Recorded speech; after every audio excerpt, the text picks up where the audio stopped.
Psychology before spirituality in relationships. If you're someone who wants a relationship that feels calm, emotionally safe, and grounded, you're in the right place. This space is for adults who are no longer looking for emotional highs and lows, but for clarity, balance, and inner peace. Here, we talk about relationships through psychology, emotional awareness, and grounded spiritual insight, not to predict your future, not to label you or your partner, but to help you understand your patterns and make more conscious choices in love. Many emotionally aware adults today feel confused in their relationships.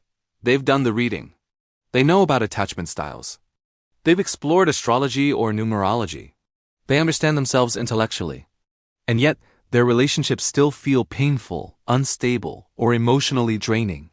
This can be frustrating because it feels like, I know better, so why do I keep ending up here? If that's been your experience, it doesn't mean insight has failed you. It means insight hasn't been fully integrated yet. Understanding something in your mind is very different from embodying it in your nervous system. This is why psychology must come before spirituality when it comes to relationships. Relationships don't begin with personality traits or compatibility charts. They begin with the nervous system.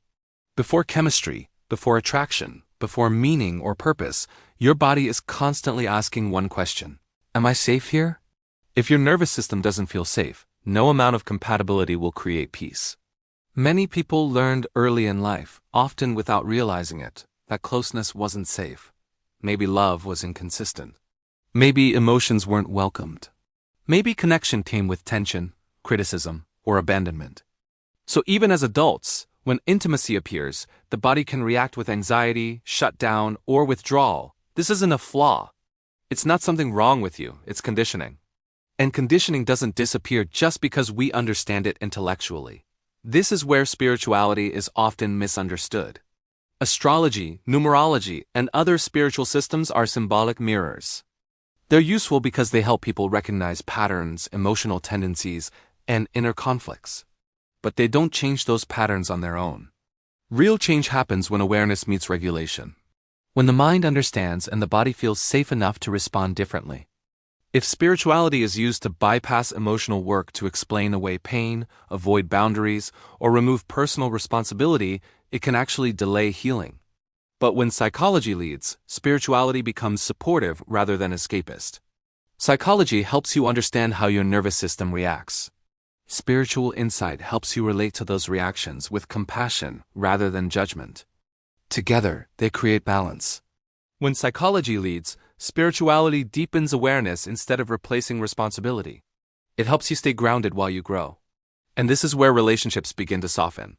Not when you find the perfect match, not when you finally decode compatibility. But when your body learns that connection can be calm, that intimacy doesn't have to mean losing yourself.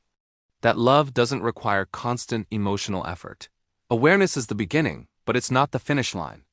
When insight becomes embodied, when emotional regulation becomes practice, relationships stop feeling like a test and start feeling like a space to breathe. Healthy relationships aren't built through perfect compatibility. They're built through emotional regulation, honest communication, and self-awareness. Choosing peace is not weakness. It's maturity. Thank you for being here. This is Heart Harmony, where healing meets clarity and love becomes a safe place.